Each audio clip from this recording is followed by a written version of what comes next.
Cet épisode commence avec un flashback rempli d'informations clés. On découvre que Dalanda sortait avec un certain Baba Diop, qui n'était nul autre que le fils du professeur Diop. On dirait qu'elle était passionnément amoureuse de Baba quand même, hein. Et peut-être, je dis bien peut-être, qu'ils ont même eu un enfant ensemble. Une fille qui s'appelle Linda. Lorsque l'on se réfère au générique de fin, on se rend compte que le nom de famille de Linda, c'est Diop. Comme ce fameux Baba Diop et comme le professeur Diop. Donc, est-ce que ça veut dire que le professeur est en réalité le grand-père de Linda? Concernant ce bébé que Linda aurait eu avec Baba, il nous faut encore un peu de détails avant de tirer des conclusions, parce que ce bébé n'est pas forcément de Baba, interprété par l'acteur Mohamed Fall. Je suis allée sur Google pour essayer d'avoir des photos de l'acteur, mais je n'ai rien trouvé. Donc, est-ce que vous connaissez l'acteur Mohamed Fall? J'aimerais beaucoup vérifier qui c'est, j'aimerais voir si c'est le papa de Linda qu'on nous a montré dans le premier épisode. Donc, je vous disais que ce bébé n'est pas forcément celui de Baba Diop à cause d'une hypothèse que Joy nous a faite. Elle pense que le père de Linda n'a pas eu de relation avec Madame Taylor. Selon elle, Madame Taylor est la sœur de la mère de Linda restée en Guinée. Linda doit être le fruit d'un viol. Joy nous dit ensuite que, attendu que le père de Linda aimait aider les personnes en détresse, je pense qu'il a recueilli Linda avec sa femme et ont décidé de l'adopter. Et pour fuir son passé, elle s'est retrouvée à Dakar. Qu'est-ce que vous pensez de cette hypothèse intéressante de Joy? C'est très possible. Peut-être que ce Baba n'a rien à voir avec l'histoire du passé de Linda. Elle l'a sûrement rencontré par la suite une fois arrivée à Dakar. Et c'est peut-être à cause de son passé, lorsqu'elle lui a dévoilé qu'elle avait un enfant,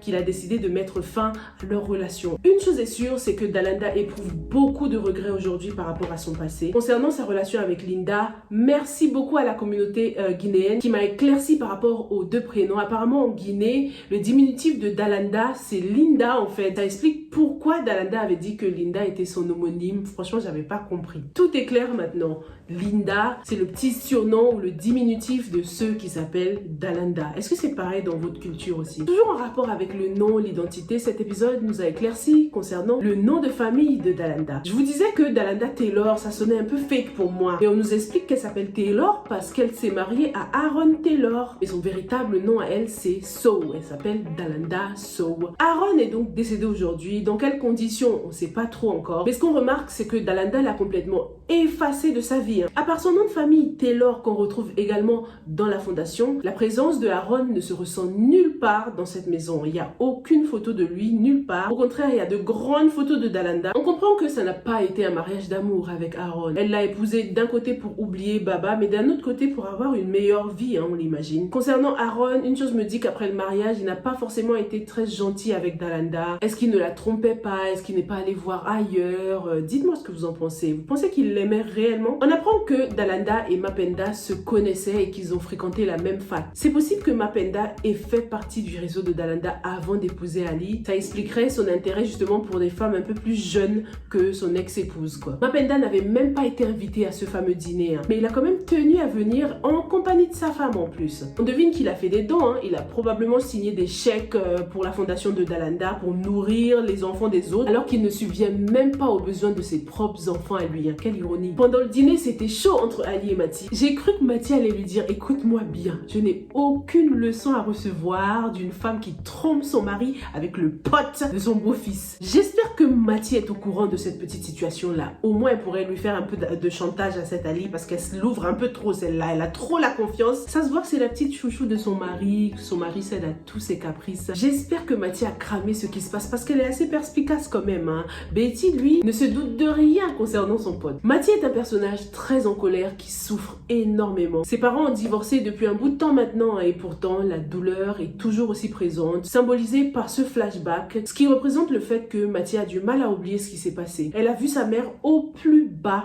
perdre le contrôle, perdre la tête, tomber dans la déchéance à cause de son père. Étant la seule fille de sa mère, en plus, on imagine le poids que ça doit être pour elle, hein, d'être le soutien moral de sa mère, alors que elle aussi aurait bien besoin d'aide. Mati est beaucoup plus sensible qu'elle ne veut le faire croire. C'est un personnage qui représente bien l'impact que le divorce, l'éclatement de la famille peut avoir sur les enfants. Il y a beaucoup de changements physiques et psychologiques qui se passent. Dans le flashback, Mati porte un foulard, donc on devine qu'elle est encore sur le droit chemin, qu'elle n'avait pas encore teint ses cheveux, tout ça. Aujourd'hui, on est face à une Mati totalement perturbée. Une jeune fille qui a une très mauvaise image d'elle-même aussi. Ça se demandait si un jour Mati pourrait même avoir une relation à long terme, quoi. Une relation stable, parce que son rapport avec les hommes est juste catastrophique à cette heure-ci. Heureusement qu'elle a des frères quand même, je me dis. Hein. Heureusement qu'elle est jumelle. Donc d'un côté, elle sait que les hommes peuvent aussi être bons. Elle garde une image assez positive des hommes quand même grâce à ses frères. Mati, c'est un personnage qui a du mal à se sentir vulnérable aussi, à se laisser aller. Elle refuse de paraître faible hein, et de parler de ses sentiments. On sait qu'elle parle de temps en temps avec son frère, qu'elle se confie en lui, mais tu sais, des fois, t'as besoin d'une personne extérieure à ta famille, quoi. Donc j'espère que parmi les filles qu'elle a rencontrées, elle trouvera quelqu'un de confiance. Et du coup, je pense à Lala. Je pense que les deux femmes se complètent bien. Toutes les deux souffrent, mais l'expriment de deux façons différentes. Lala est plus douce comparée à Mati. Je me dis qu'elle pourrait vraiment aider Mati, ne serait-ce que pour lui ouvrir les yeux sur les dangers de la drogue, les conséquences sur le corps humain. Dites-moi ce que vous en pensez. Est-ce que vous voyez une grande amitié naître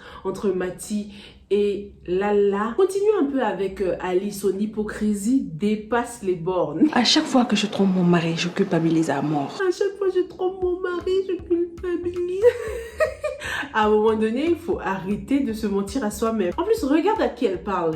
Daisy, sa copine toxique là, elle la connaît bien. Elle sait très bien que son amie ne va pas forcément l'encourager à arrêter. Au contraire, elle l'a bien rassurée à continuer dans ses bêtises. En tout cas, 99 jours pour le voleur. Il est clair que Ali n'a pas épousé Mapenda par amour et c'est bien fait pour lui. Il ne récolte que ce qu'il a semé. Pendant la cérémonie, Ali a jeté un regard intrigant sur Linda, comme si elle l'avait reconnue. Serait-ce sa tante, celle dont Linda parlait dans l'épisode 1? On sait très bien que Linda ne connaît personne à Dakar, donc je me dis que ça pourrait être sa tante. En plus, encore une fois, je me suis référée au générique. Et dans le générique, j'ai vu qu'il y avait une certaine Alimatou Ba. Je pense que c'est Ali. Et il y a un autre personnage qui s'appelle Ba, ou c'est Inatou Ba. Maintenant, je ne sais pas comment la mère de Linda s'appelle. Dites-moi dans les commentaires si vous avez déjà entendu son prénom à ce stade de la série. Si son nom de famille c'est Ba, ça voudra tout dire. Le professeur Diop a finalement obtenu son tête-à-tête avec Linda. Et maintenant, il en veut encore plus, ce pervers là. Sa femme, elle est où d'ailleurs à celui-là? Est-ce qu'il s'est marié un jour? Il y a un lien particulier entre cet homme et Dalanda.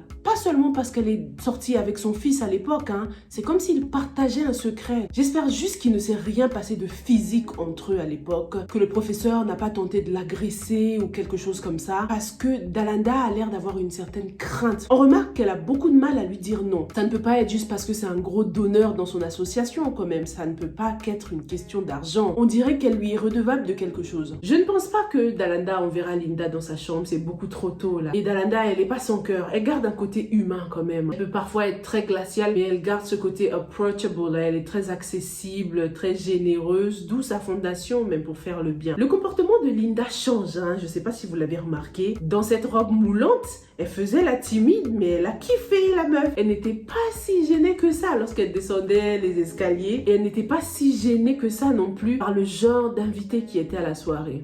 Ça se voit que c'est pas leur femme là. La scène de l'escalier est une métaphore visuelle. Dans le cinéma, les escaliers symbolisent un parcours qui peut être positif comme négatif. Dans le cas de Linda, il est bien sûr négatif parce qu'elle est en train de descendre les escaliers. Donc c'est un parcours qui pourrait aller jusqu'à être dépressif même dans l'avenir. C'est la dégringolade pour Linda, la descente aux enfers. L'enfer qui est ici symbolisé par ces hommes qui ont tous les yeux rivés sur elle. Même si elle n'a encore rien fait de malsain, Linda a quand même un peu perdu de son innocence.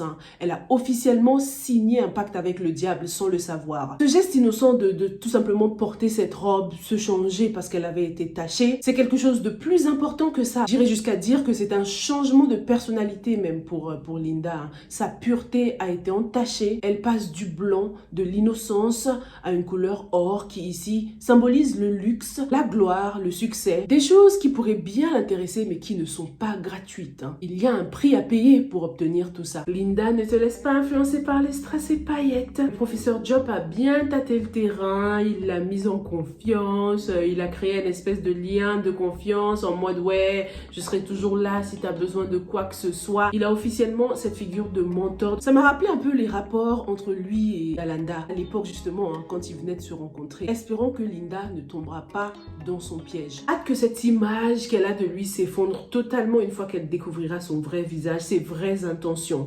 J'ai kiffé la réaction de Fatoumata aussi, qui remarque déjà les changements chez sa copine. Le malaise s'installe entre Moussa et Linda, enfin surtout de la part de Linda, et Fatoumata l'a tout de suite remarqué. Moussa avait quelque chose à dire à Linda. Pourquoi j'ai l'impression qu'il va lui briser le cœur un peu en mode ouais mais en fait il peut rien se passer entre nous parce que je te considère trop comme ma sœur, et là Linda va pleurer tous les larmes de son corps pour une fois qu'elle ose parler à un homme, à un mec. Il y aura un peu de déception, on le sent, mais j'aimerais beaucoup qu'ils finissent ensemble. Ils sont très mignons, mais bon, on peut pas forcer l'amour, hein. Si Moussa l'aime pas, il aime pas. Il y aura un autre homme dans la vie de Linda, Yeuz, le gauche de riche. C'est peut-être à ce moment-là que Moussa va se rendre compte de son amour pour Linda, parce qu'il sera un peu jaloux. Linda et Moussa se tiennent comme s'ils sortaient déjà ensemble. La position de la main de Moussa nous indique que ce n'est pas une affaire de frère et sœur là. Moussa a tout de même une mine très serrée, très sérieuse, preuve qu'il sera un peu trop protecteur envers Linda et probablement très jaloux. Finira-t-il par en avoir marre de cette nouvelle version de Linda qui ne sera intéressée que par l'argent? Linda est dans les bras de l'homme qu'elle aime et pourtant elle regarde ailleurs, elle a l'esprit ailleurs. Elle sera partagée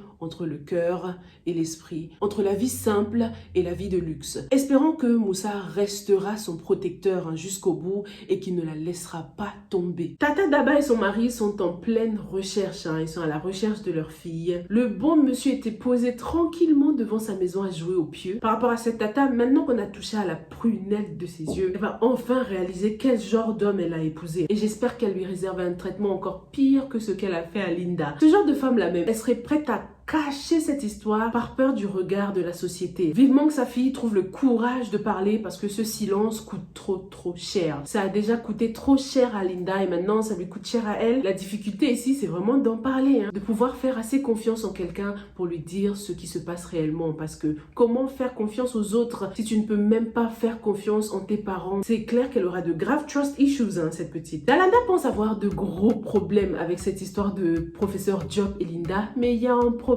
encore plus gros qui est sur le point de lui tomber dessus. À la fin de l'épisode, on a aperçu quelqu'un en train de prendre des photos. Ce n'est nul autre que le journaliste Douma. Il vient de la Guinée et depuis que sa sœur a été tuée il y a une dizaine d'années, il consacre sa vie à faire payer ses meurtriers. Donc sa présence indique que les meurtriers de sa sœur font partie de ce réseau, du réseau de Dalanda. La sœur de ce journaliste a probablement fait partie de ce réseau aussi. Les choses ont dû mal tourner pour elle. Je me demande ce qui s'est passé.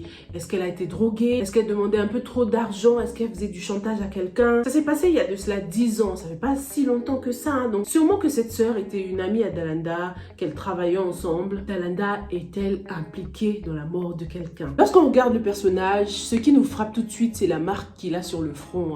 C'est bien sûr la marque de la prière. Beaucoup de musulmans l'ont souvent parce que le front touche le sol lorsqu'on prie. Est-ce que c'est un trait qui aura un rapport avec le personnage? Douma vient-il d'une famille très croyante? Ça voudra dire que sa sœur était sûrement très innocente, un peu comme Linda, et qu'elle n'avait pas du tout sa place à Dakar dans les affaires de Dalanda. On dirait que c'est Dalanda qui l'a introduite, qui l'a initiée à ce monde. Fidel, le bras droit de Dalanda, pourra nous en dire plus parce que c'est clair qu'il est au courant de pas mal de choses.